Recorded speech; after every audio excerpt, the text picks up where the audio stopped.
வணக்கம். இன்னைக்கு வாமனாவில் அதிமுகவை சின்னாபின்னமாக உடைத்த ராஜன் செல்லப்பா அப்படின்ற தலைப்பில் தான் இந்த காணொளியில் நம்ம பார்க்க போகிறோம். அது மட்டும் இல்லை, வர்ற ஜூன் 4ஆம் தேதி அதிமுகவோட ரிசல்ட் எப்படி இருக்கோ அப்படின்னு சொல்லி கேட்டிங்கன்னா, கிட்டத்தட்ட 15 தொகுதிகளில் அதிமுக டெபாசிட் இழக்கும் அப்படின்னு சொல்லப்படுது. குறைந்தபட்சம் 5லிருந்து 10 தொகுதி வரைக்கும் கட்டாயமாக டெபாசிட் பறிபோக வாய்ப்பு இருக்கிறது.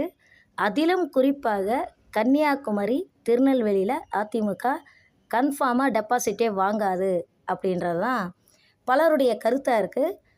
அதில் கன்னியாகுமரியில் பசலையான் வேட்பாளராக அறிவிக்கப்பட்ட அன்னைக்கே எனக்கு நியூஸ் வந்தது, பசலையான் டெபாசிட் கூட வாங்க மாட்டார் அப்படின்னு சொல்லிட்டு. சரி, இப்போ விஷயத்துக்கு வருவோம்.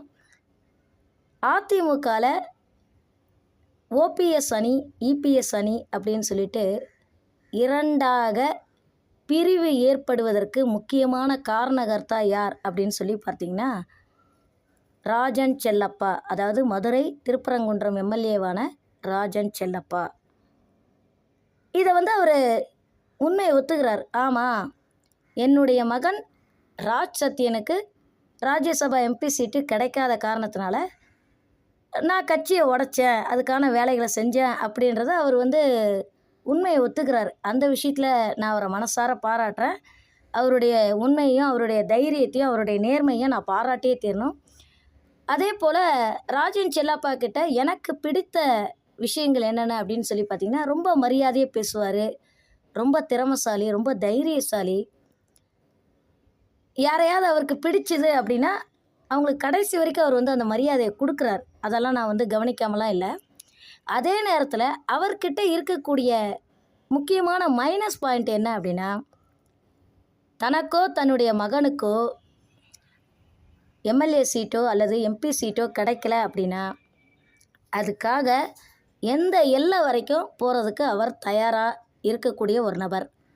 அதுக்கு உதாரணம்தான் ராஜ்யசபா வேட்பாளரை தேர்ந்தெடுக்கிறதுக்கான முயற்சிகள் நடந்தப்ப எடப்பாடி தரப்பில் ஒரு நபர், ஓபிஎஸ் தரப்பில் ஒரு நபர். ரொம்ப நாளாக இழுபறியாக இருந்தது. உங்களுக்கும் அது ஞாபகம் இருக்கும்னு நினைக்கிறேன். திமுகவில் கிரிராஜன், கனிமொழி அந்த மாதிரி ரொம்ப வேகமாகவே ராஜ்யசபா வேட்பாளர்களை அவங்க அறிவிச்சிட்டாங்க. ஆனால் அதிமுகவில் கோகுலேந்திரா கிடைக்குமா, ஜெயக்குமாருக்கு கிடைக்குமா அப்படின்னு சொல்லிட்டு ரொம்ப இழுபறியாக இருந்தது. உங்கள் எல்லாருக்குமே அது ஞாபகம் இருக்கும்னு நினைக்கிறேன். அதற்கு பிறகு கிட்டத்தட்ட ஒரு 2 மாதமாக இழுபறியாக இருந்து கடைசியில் எடப்பாடி தரப்பில் சிவி சண்முகத்துக்கு ராஜ்யசபா எம்பி சீட்டு கிடச்சிது. அதே போல் ஓபிஎஸ் தரப்பில் தர்மருக்கு ராஜ்யசபா எம்பி சீட்டு கிடச்சிது. நியாயமாக பார்த்தா ஓபிஎஸ் தன்னுடைய தரப்பு வேட்பாளராக யாரை கை காட்ட தயாராக இருந்தார் அப்படின்னு சொல்லி பார்த்தீங்கன்னா, அவருடைய தீவிரமான விசுவாசியான யாதவ சமூகத்தை சேர்ந்த கோபாலகிருஷ்ணனுக்கு தான் ராஜ்யசபா எம்பி சீட் கொடுக்கணும் அப்படின்னு சொல்லிட்டு அவர் முடிவு பண்ணி வச்சுருந்தார். அதே போல் கூவத்தூரில் ஒவ்வொரு எம்எல்ஏக்களுக்கும் விலை பேசப்பட்டப்ப, எம்எல்ஏக்கள் மட்டும் இல்லை, முக்கிய புள்ளிகள், அதிமுகவில் இருக்கக்கூடிய முக்கிய புள்ளிகள் அத்தனை பேருக்கும் விலை பேசப்பட்டப்ப கோபாலகிருஷ்ணன் விலை போகாமல் அப்போதுலேருந்தே அவர் ஓபிஎஸ் பக்கம்தான் நின்றுருக்காரு. தர்மரும் அப்போதுலேருந்தே ஓபிஎஸ் பக்கம்தான் நின்றுருக்காரு. இதுக்கு இடையில செம்மலைக்கும் அந்த பதவி போக வேண்டியது, அந்த ராஜ்யசபா எம்பி பதவி செம்மலைக்கு போக வேண்டியது. அவரும் அதுக்கு 100% தகுதியான நபர் தான். ரொம்ப ஒழுக்கமானவர், ரொம்ப நேர்மையானவர், ரொம்ப எளிமையானவர். ஆனால் எடப்பாடி செம்மலையை சுத்தமாக மதிக்கிறதே கிடையாது, ஒரு மனுஷனாக மதிக்கிறதே கிடையாது. எடப்பாடி யாருக்கு பயப்படுறாரு, யாருக்கு சீட்டு கொடுப்பாரு அப்படின்னு சொல்லி பார்த்தீங்கன்னா, யாராவது மிரட்டுனா அவங்களுக்கு உடனே பதவியை தூக்கி கொடுத்துட்றாரு, அல்லது தனக்கு யாராவது ஜால்ரா போட்டால் அவங்களுக்கு பதவியை கொடுக்க தயாராக இருக்கிறார். இதில் பாவம் செம்மலை ரொம்ப அப்ராணி மனுஷன். அப்போ ராஜன் செல்லப்பா என்ன பண்ணார் அப்படின்னு சொல்லி கேட்டிங்கன்னா, ராஜன் செல்லப்பா கல்லர் சமூகத்தை சேர்ந்தவர். அவர் நேராக ஓபிஎஸ் கிட்ட என்னுடைய மகன் ராஜ் சத்யனுக்கு ராஜ்யசபா எம்பி சீட்டு கிடைக்கல அப்படின்னா நான் கட்சியை உடச்சிருவேன் அப்படின்னு சொல்லி மிரட்டியிருக்கார். உங்கள் எல்லாருக்கும் தெரியும், ஓபிஎஸ் கொஞ்சம் பயந்த சுபாவம் உள்ள ஒரு மனிதர் அப்படின்னு சொல்லிட்டு. உடனே ஓபிஎஸ் என்ன பண்ணியிருக்காரு அப்படின்னு சொல்லி கேட்டிங்கன்னா, தன்னுடைய ஆதரவாளரான எக்ஸ் எம்பியான கோபாலகிருஷ்ணனை கூப்பிட்டு, யாதவ சமூகத்தை சேர்ந்த கோபாலகிருஷ்ணனை கூப்பிட்டு, ராஜன் செல்லப்பா இந்த மாதிரி என்னை வந்து மிரட்டுறான், நான் என்ன பண்ணுறதுன்னு தெரியல அப்படின்னு சொல்லி சொன்னதும், உடனே கோபாலகிருஷ்ணன் என்ன பண்ணியிருக்காருன்னா, பரவாயில்ல, எனக்கு ராஜ்யசபா எம்பி சீட் கிடைக்கலன்னா பரவாயில்ல, நீங்கள் வந்து உங்களுடைய சமுதாயத்தை சேர்ந்த உங்களுக்கு விசுவாசமாக இருக்கக்கூடிய தர்மருக்கு அந்த சீட்டு கொடுத்துருங்க அப்படின்னு சொல்லிட்டு அவர் ரெக்கமெண்டேஷன் பண்ணியிருக்கார். பாவம் நடுவில் செம்மலை வந்து அதாவது அவர் வந்து ஓபிஎஸ்கிட்டையும் கேட்டிருக்காரு, எடப்பாடிக்கிட்டையும் கேட்டிருப்பார் போட்டிருக்கு. செம்மலையை யாரும் பெருசாக கண்டுக்கவே இல்லை. செம்மலையும் வெளியில் சொல்லி அதுக்காக பிரச்சனை பண்ணக்கூடிய ஒரு ஆளே இல்லை. அவர் பிரச்சனை பண்ணாத ஒரு ஆளாக இருக்கிறதுனால தான் எடப்பாடி அவரை ரொம்பவே ஏறி மேய்க்கிறார். நான் கேள்விப்பட்டேன், எடப்பாடி வந்து செம்மலையை பார்த்து வர்ற அதாவது கடந்த சட்டமன்ற தேர்தலில் 2021 சட்டமன்ற தேர்தலில் விருப்ப மனுவே நீ கொடுக்கக்கூடாது அப்படின்னு சொல்லிட்டு செம்மலையை பார்த்து எடப்பாடி உத்தரவு போட்டிருக்காரு அப்படின்னு சொல்லிட்டு நான் கேள்விப்பட்டேன். அவருக்கு செம்மலையை பார்த்தா ரொம்ப இளக்காரமாக தெரியுது. சரி, இப்போ விஷயத்துக்கு வரும். அதுக்கு பிறகு என்ன ஆச்சு அப்படின்னு சொல்லி பார்த்தீங்கன்னா, ராஜன் செல்லப்பா தன்னுடைய சமுதாயத்தை சேர்ந்த ஒரு 17 எம்எல்ஏக்களை ஒன்று திரட்டி ஓபிஎஸ்ஸை வந்து மிரட்டியிருக்காரு. மிரட்டினதோட மட்டும் இல்லாமல் எடப்பாடி கிட்ட போயிட்டு ஒற்றை தலைமை அதை கையில் எடுக்கணும் அப்படின்னு சொல்லிட்டு எடப்பாடியை உசுப்பேற்றி விட்டதே ராஜன் செல்லப்பா தான். அதுக்கு பிறகு பொதுக்குழுலாம் என்ன நடந்ததுன்றது உங்கள் எல்லாருக்குமே தெரியும். ஓபிஎஸோட முதுகில் வந்து பாட்டிலை தூக்கி அடித்தாங்க. அப்புறம் முக்குளத்தோர் சமுதாயத்தை சேர்ந்த ஆர்பி உதயகுமார், செல்லூர் ராஜு எல்லாருமே வந்து ஒற்றை தலைமை தான் வேணும் அப்படின்னு சொல்லிட்டு எடப்பாடியை வந்து ஆதரவு தெரிவித்தாங்க எடப்பாடிக்கு. அதே போல் எடப்பாடி தரப்பில் வந்து சிவி சண்முகத்துக்கு ராஜ்யசபா எம்பி சீட்டு கிடச்சிதோ அவரும் வந்து பார்த்திங்கன்னா முழுக்க எடப்பாடிக்கு வந்து ஆதரவு கொடுத்தார். சிவி சண்முகத்துக்குலாம் எந்த விதமான தகுதியும் கிடையாது. ட்ரிங்க்ஸ் பண்ணிவிட்டு ஒரு மாதிரி ஒழுக்கம் கெட்டவர் தான் இந்த சிவி சண்முகம்லாம். அதை விட ஒழுக்கமான நபரான அதே வன்னியர் சமூகத்தை சேர்ந்த செம்மலைக்கு அந்த பதவியை வந்து கொடுத்துருக்கலாம் எடப்பாடி. தன்னுடைய மகன் ராஜ் சத்தியனுக்கு ராஜ்யசபா எம்பி சீட்டு கொடுக்கல அப்படின்ற ஒரே காரணத்துக்காக 17 எம்எல்ஏக்களை ஒன்று திரட்டி கட்சியை 2ஆக உடைச்சதே ராஜன் செல்லப்பா தான். இந்த விஷயம் பல பேருக்கு தெரியாது. இதில் என்ன ஒரு முக்கியமான விஷயம் அப்படின்னு சொல்லி பார்த்தீங்கன்னா, கட்சியில் இருக்கிறவங்களுக்கே தெரியாது. குறிப்பாக செம்மலைக்கே இதெல்லாம் தெரியாது. நிறைய பேருக்கு கட்சிக்குள்ளே இந்த மாதிரி ராஜன் செல்லப்பா தான் கட்சி 2ஆக உடையிறதுக்கு முக்கியமான காரணம் அப்படின்றது அதிமுகவில் இருக்கக்கூடிய முக்கியமான நிர்வாகிகள் பல பேருக்கு தெரியாது. அதே போல் இப்போ என்னுடைய கேள்வி என்னென்னா, ராஜ் சத்தியனுக்கு முக்கியத்துவம் கொடுத்து ராஜன் செல்லப்பாவுக்கு முக்கியத்துவம் கொடுத்து எடப்பாடியும் ஒற்றை தலைமையை ஏற்றுக்கிட்டு கட்சி 2ஆக உடஞ்சி போகிறதுக்கு அனுமதி கொடுத்தார்.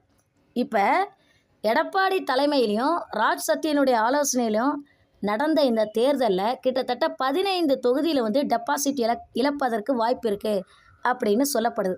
இப்போ இதுக்கு ராஜ் சத்தியன் பொறுப்பேற்று கொள்வாரா?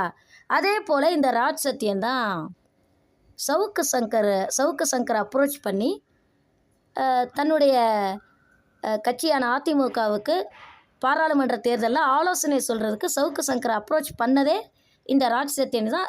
சவுக்கு சங்கரை அப்ரோச் பண்ணது மட்டும் இல்லாமல் தன்னுடைய அலுவலகத்தையே வந்து சவுக்கு சங்கருக்கு கொடுத்து அதை வந்து அதாவது சவுக்கு இணையதளத்தை வந்து நடத்திக்கிறதுக்கு முக்கியமான காரணகர்த்தாவாக இருந்ததும் இந்த ராஜ் சத்தியன் தான். ராஜ் சத்தியன் அப்புறம் சிடி நிர்மல்குமார் இவங்க எல்லாருமே ஒரே கம்யூனிட்டி தான். இவங்க எல்லாருமே சேர்ந்து சவுக்கு சங்கருக்கு முக்கியத்துவம் கொடுத்தாங்க. இந்த சவுக்கு சங்கரை தென் மாவட்டத்தில் யாருக்குமே பிடிக்காது. குறிப்பாக முக்குளத்தோர் சமுதாயத்துக்கு சவுக்கு சங்கரை சுத்தமாக பிடிக்காது. ஏன் அப்படின்னு சொல்லி கேட்டிங்கன்னா, ஓபிஎஸை பற்றி தப்பாக பேசினா பரவாயில்ல, சசிகலாவை பற்றி தப்பாக பேசியிருந்தால் பரவாயில்ல, டிடிவி பற்றி தப்பாக பேசியிருந்தால் பரவாயில்ல, ஒரு படி மேலே போய் முத்துராமலிங்க தேவரை பற்றியே தப்பாக பேசினவன் தான் இந்த சவுக்கு சங்கர். அப்போ முக்குளத்தோர் சமுதாயம் வெறுக்கக்கூடிய ஒரு நபரான சவுக்கு சங்கருக்கு ராஜ் சத்தியன் முக்கியத்துவம் கொடுத்துருக்கும்போது அந்த முக்குளத்தோர் சமுதாயம் எப்படி அதிமுகவுக்கு ஓட்டு போட்டிருப்பாங்க அப்படிங்கிறது ஒரு மிகப்பெரிய ஒரு கேள்விக்குறியாக இருக்குது. அதே போல் தேசிய அளவில் எடுத்துக்கிட்டிங்க அப்படின்னா ஒடிசா மாநிலத்தில் விகே பாண்டியன், இந்த விகே பாண்டியன் வந்து மதுரை மேலூர்லேருந்து போனவர் தான் அப்படின்னு சொல்லிட்டு நேற்று ராஜன் செல்லப்பா ஒரு பேட்டியில் சொல்லியிருந்தார்.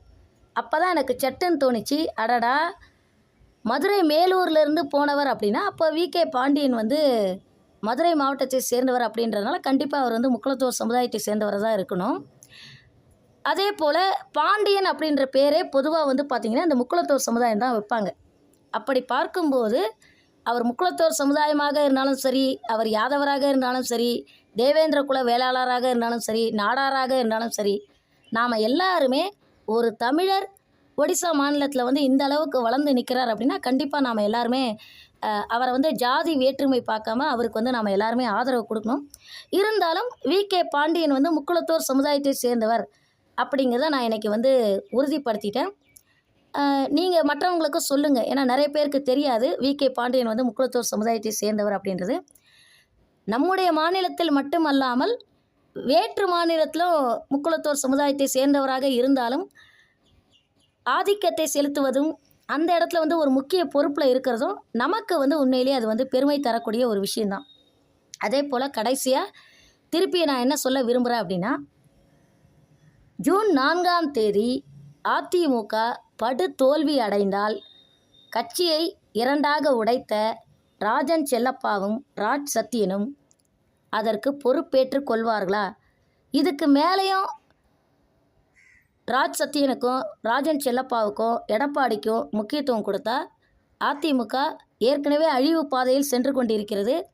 உதாரணமாக கர்நாடக மாநிலத்தில் எஸ்.டி. குமார் அவர் தன்னோட கையில் 10 லட்சம் தமிழர்களை வச்சுருக்கார். அவர் இப்போ வந்து வேகமாக கட்சி ஆரம்பிக்கிறதுக்கான வேலையை வந்து செஞ்சிட்ருக்கார். எனக்கு நல்லாவே தெரியும். அதே போல் சாதாரண ஒரு நட்சத்திர பேச்சாளர் எலெக்ஷனுக்கு ஒரு 12 நாள் முன்னாடி வெளியில் வந்தாங்க. அதிமுக விட்டு வெளியில் வந்தாங்க. எடப்பாடி எனக்கு சுத்தமாக பிடிக்கல அப்படின்னு சொல்லிட்டு எடப்பாடி மீதி இருக்கக்கூடிய ஒரு அதிருப்தியின் காரணமாக வெளியில் வந்த ஒரு சாதாரண ஒரு நட்சத்திர பேச்சாளர். அந்த அம்மா கூட என்ன சொல்கிறாங்க அப்படின்னா, நான் வந்து அவங்க பின்னாடி மிஞ்சி போனால் ஒரு 500 பேர் தான் இருப்பாங்க. அவங்க கூட நான் வந்து கட்சி ஆரம்பிக்க போகிறேன் அப்படின்னு சொல்லிட்டு கட்சிக்கு பேரெலாம் வச்சுட்டாங்க. ஏற்கனவே அதிமுக 4 பிரிவாக இருக்குது. அப்போ இதில் ஆளுக்கு ஒரு கட்சி ஆரம்பித்தா அதிமுகவோட நிலைமை என்ன ஆகும் அப்படின்றத தயவு செய்து தொண்டர்கள் அத்தனை பேரை புரிஞ்சுக்கணும். கடைசியாக தொண்டர்களுடைய மனநிலையை சொல்லி முடிக்கிறேன். தொண்டர்கள் இபிஎஸும் வேணாம், ஓபிஎஸும் வேணாம், யாராவது ஒரு புதுமுகம் வந்தால் நாங்கள் ஆதரவு கொடுக்கறதுக்கு தயாராக இருக்கோம் அப்படிங்கிறது தான் தற்போதைய அதிமுகவில் உள்ள தொண்டர்களுடைய மனநிலை அப்படிங்கிறத சொல்லி இந்த காணொலியை முடிச்சுக்கிறேன். நன்றி, வணக்கம்.